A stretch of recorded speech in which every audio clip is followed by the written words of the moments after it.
Article 12.5 देखिए, factors on which resistance of a conductor depends. अभी ये डिस्कस करना चाहते हैं हम कि जो रेजिस्टेंस हमने अभी तक ये एक ओम्स लॉ से जो एक कांस्टेंट डिराइव किया और कांस्टेंट को हमने एक रेजिस्टेंस बताया, तो ये भी देखना है हमें कि ये रेजिस्टेंस किन किन चीजों पर डिपेंड करता है। ठीक है, तो इसके लिए एनसीईआरटी में एक एक्टिविटी दी है और इस एक्टिविटी में क्या किया है, एक वायर है, उस वायर को हमने कनेक्ट किया है दो टर्मिनल्स के बीच में, साथ में एक एमीटर कनेक्ट कर दिया है ताकि हम अलग अलग केसेस में रीडिंग्स ले सकें कि कितना करंट आ रहा है। ठीक है, अब इस सर्किट को इस तरह से कनेक्ट कर दिया है, वायर को सर्किट में इस तरह से कनेक्ट कर दिया है और अब ये देखा जा रहा है कि क्या कर रहे हैं। देखो, एक बार मैं रीड करता हूँ, आप इसको समझते जाइए। पहले plug the key and note the ammeter current. तो एमीटर में कितना करंट है वो पहले तो चेक कर लेते हैं। लिया क्या क्या है हमने सर्किट में, एक सेल लिया है, ये तो हमारा सेल हो गया, ये एमीटर लिया है, एक की ले ली है और एक वायर लिया है हमने नाइक्रोम का, कितना एल लेंथ का। ठीक है, अब इसके बाद रिप्लेस किया नाइक्रोम वायर को वो किसी दूसरे नाइक्रोम वायर से जिसकी थिकनेस तो सेम है बट लेंथ अलग है। कितनी लेंथ है, पहले एल लेंथ ली थी, अब 2L लेंथ ले ली। ठीक है, इस तरह से इसको रिप्लेस कर दिया। अब चेक किया एमीटर की रीडिंग क्या आ रही है। ठीक है, फिर थर्ड केस क्या किया है, note the ammeter reading and now replace the wire by thicker nichrome wire.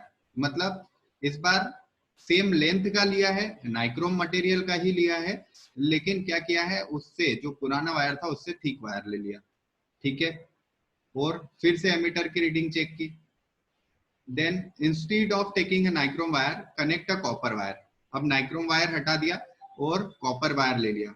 किस लेंथ का, वही लेंथ जो नाइक्रोम वायर की थी। किस क्रॉस सेक्शन एरिया का, किस विड्थ का, किस थिकनेस का, वही जो नाइक्रोम वायर की थी। मतलब लेंथ और क्रॉस सेक्शन एरिया उसका सेम रखा है, मटेरियल हमने चेंज कर दिया।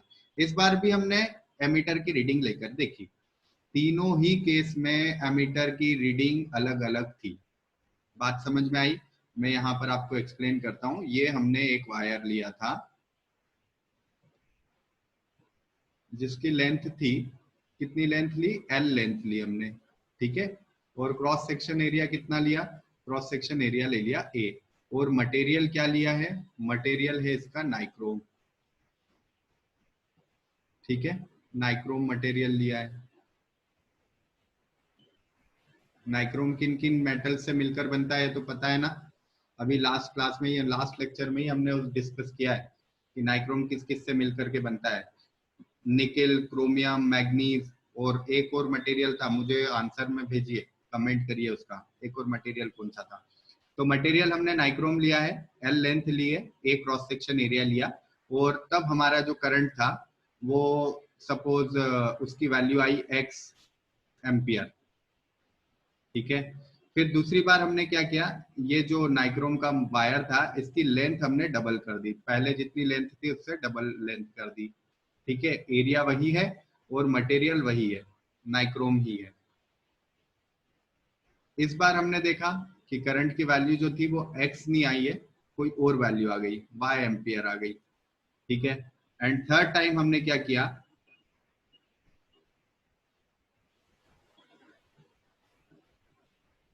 यहां पर कॉपर वायर ले लिया।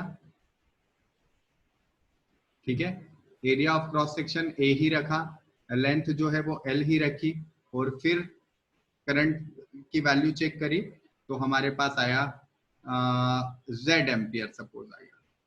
तो इन तीनों ही केस में हमने क्या क्या चेंज किया है वो देख लेते हैं। एक बार हमने लेंथ चेंज करके देखी है, एक बार हमने मटेरियल चेंज करके देखा है, एक एक्सपेरिमेंट और कर लेते हैं।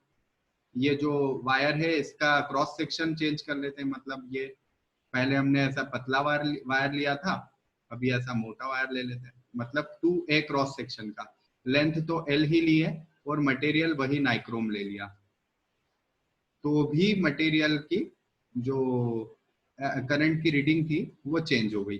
ठीक है, सपोज ये जो नई रीडिंग है ये XYZ हम ले चुके तो R एम्पियर हो गई। ठीक है, इन सभी केसेस में करंट की रीडिंग अलग अलग आई। इसका मतलब ये है कि जो करंट है वो इन सारे केसेस में चेंज हो रहा है, ठीक है। और अगर इन सारे केसेस में चेंज हो रहा है तो हम V बाय I से रेजिस्टेंस की वैल्यू निकाल सकते हैं। यहाँ का रेजिस्टेंस निकाला, फिर यहाँ का रेजिस्टेंस निकाला, और हर बार हमने देखा कि जो रेजिस्टेंस की वैल्यू थी वो चेंज हुई है, ठीक है। जितनी भी बार हमने ये वेरिएशन ये चेंज किए उतनी बार रेजिस्टेंस की वैल्यू चेंज हुई है। तो इससे क्या समझ में आता है? इससे ये बात समझ में आती है कि जो हमारा रेजिस्टेंस है वो किन किन फैक्टर्स पे डिपेंड कर रहा है, ये हमें समझ में आता है। किन किन फैक्टर्स पे? तो नंबर 1 तो हमने लेंथ चेंज की थी, तो लेंथ पे डिपेंड करता है। नंबर 2 लेंथ क्या है? L। Number 2 area, area change करके देखा हमने, तो एरिया पे भी डिपेंड कर रहा है। और थर्ड वन इज मटेरियल, तो मटेरियल पे भी डिपेंड कर रहा है, क्लियर। और मटेरियल पे जो इसकी प्रॉपर्टी डिपेंड करती है उसे कहा जाता है रजिस्टिविटी, ठीक है। इसके बारे में अभी हम डिस्कस करने ही वाले हैं। मतलब इन तीन चीजों पे रेजिस्टेंस जो होता है वो डिपेंड करता है, इन तीन चीजों से मिलकर रेजिस्टेंस बना है।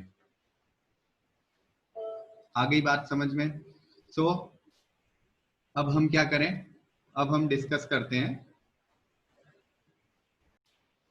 अगेन एनसीईआरटी के पेज पर, ठीक है। ये एक्टिविटी कर ली और इस एक्टिविटी से हमें पता चल गया कि लेंथ, एरिया और मटेरियल पे रेजिस्टेंस डिपेंड करता है ना। और आर्टिकल में भी रीड कर लीजिए, वही लिखा है। It is observe that ammeter reading decreases to 1/2 when length is doubled, the emitter reading is increased, a thicker wire of same material is used and same length is used.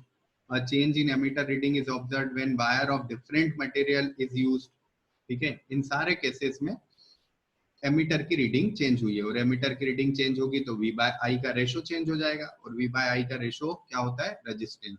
तो इससे हमें पता चला कि रेजिस्टेंस इन तीन factors पे depend करता है। किन तीन फैक्टर्स पे डिपेंड करता है आइए देखते हैं।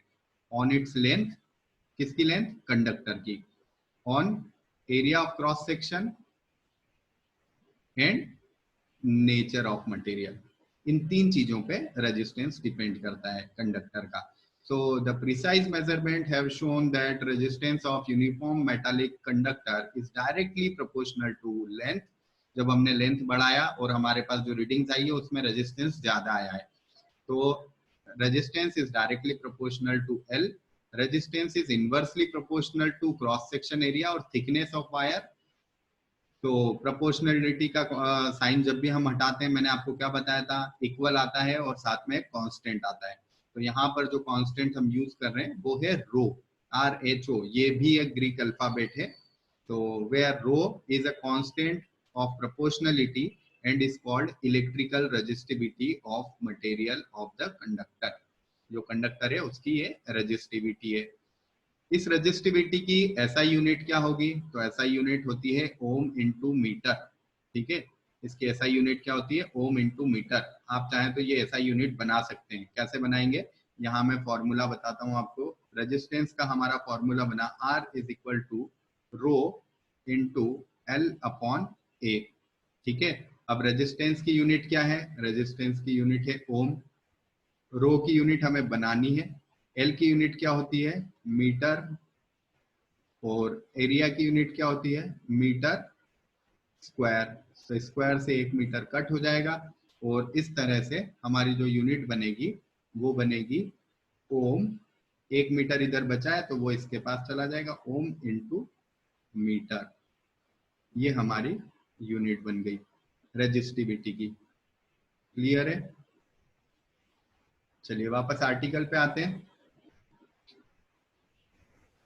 The metals and alloys have low resistivity in the range of 10 to the power minus 8 to 10 to the power minus 6 ohm into meter. They are good conductors for electricity.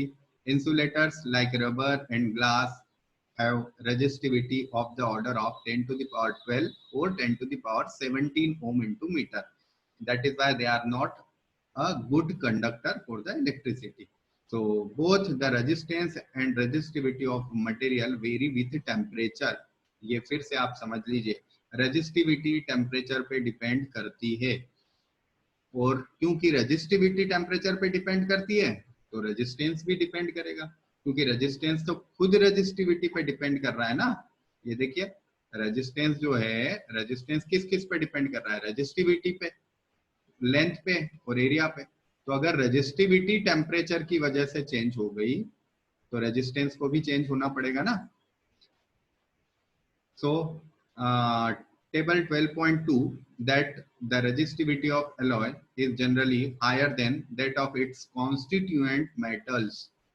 Alloy do not oxidize or burn readily at high temperatures. For this reason, they are commonly used in electrical heating devices like electric iron and toasters. ये question number 18 exercise में, question number 18 में एक part दिया है कि toasters और electric iron में alloys क्यों यूज की जाती है। इसका आंसर है ये, क्या आंसर है, एलॉयज डू नॉट ऑक्सीडाइज और burn readily at high temperature, क्योंकि उनका मेल्टिंग पॉइंट बढ़ जाता है एलॉयज का, तो वो जल्दी से ऑक्सीडाइज या बर्न नहीं होती है। इसलिए हम आयरन और टोस्टर में, क्योंकि वहां तो हाई टेम्परेचर चाहिए, अगर हाई टेम्परेचर पे मटेरियल अगर बर्न हो गया तो आपका टोस्टर तो एक ही दिन में खराब हो जाएगा।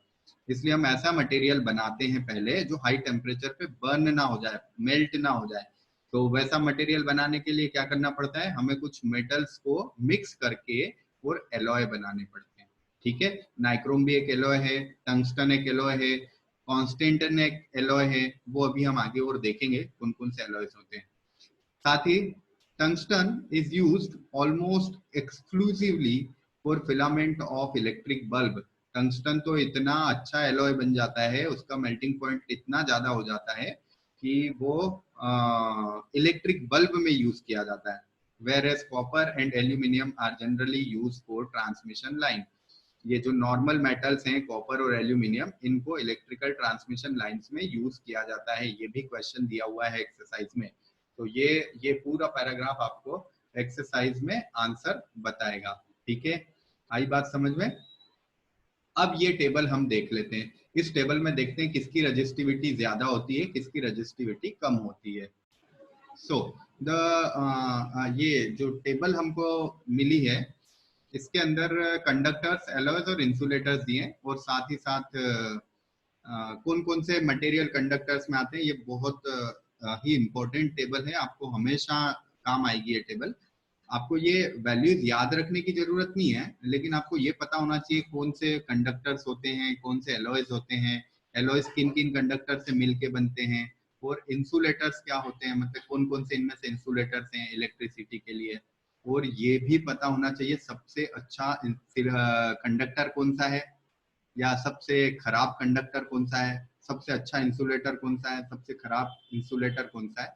ये भी आपको इस लिस्ट में मिल जाएगा, इस टेबल में मिल जाएगा। देखिए सिल्वर की रजिस्टिविटी है 1.60 इंटू 10⁻⁻8। जिसकी रजिस्टिविटी सबसे कम होगी उसका रेजिस्टेंस सबसे कम होगा। ध्यान से सुनिए, जिसकी रजिस्टिविटी सबसे कम होगी उसका रेजिस्टेंस सबसे कम होगा। सो जिसका रेजिस्टेंस सबसे कम है वो सबसे अच्छा कंडक्टर है, मतलब सबसे अच्छा कंडक्टर कौन है, सिल्वर। क्लियर है। उसके बाद आता है कॉपर, उसके बाद आता है एल्यूमिनियम। लेकिन आप कहेंगे कि फिर हम कॉपर के वायर या एल्यूमिनियम के वायर क्यों यूज करते हैं बजाय के सिल्वर के वायर यूज करने के। तो सिल्वर क्योंकि कॉस्टली होता है, इसलिए हम सिल्वर के वायर यूज नहीं कर सकते ट्रांसमिशन में। हम यूज करते हैं कॉपर वायर या एल्यूमिनियम वायर। ठीक है, इसके बाद टंगस्टन आता है, निकल आता है, आयरन आता है, क्रोमियम आता है, और मर्क्यूरी आता है, मैग्नीज आता है। ये सारे कंडक्टर्स आते हैं। ठीक है, ये सभी। इसके बाद एलॉयज आती है, कॉन्स्टेंटन, मैग्नीन और नाइक्रोम, ये एलॉयज आती है। एलॉयज के बारे में अभी बात करी थी हमने कि एलॉयज क्यों यूज किए जाते हैं, क्योंकि उनका मेल्टिंग पॉइंट हाई हो जाता है, और भी कुछ चीजें होती है, वो सारी हमने अभी ऊपर डिस्कस की थी। इसी तरह से इंसुलेटर है glass, rubber, ebonite, diamond, paper, ये सब। तो सबसे अच्छा कंडक्टर होता है सिल्वर। इसके लिए एक क्वेश्चन आने वाला है आगे, वो हम डिस्कस करेंगे। ठीक है, इस आर्टिकल पे बेस्ड कुछ क्वेश्चन दिए हैं, वो क्वेश्चन के आंसर आप खुद अभी बना सकते हैं अगर आपने ठीक से इसको लेक्चर को सुना है तो आप खुद ही इसके आंसर दे देंगे। On what factors does the resistance of conductor depend, तो किन किन पे डिपेंड करता है रेजिस्टेंस? लेंथ पे, एरिया पे और मटेरियल पे, ठीक है। सेकंड है will current flow more easily through thick wire और थिन वायर, तो थिक वायर से, क्योंकि थिक वायर का रेजिस्टेंस कम होता है, ठीक है। फिर let the resistance of electrical component remains constant, the potential difference across the two ends of the component decreases to half, resistance को कांस्टेंट रखना है, पोटेंशियल डिफरेंस को हाफ कर देना है, तो करंट कैसा हो जाएगा? चलिए आइए देख लेते हैं इस क्वेश्चन को।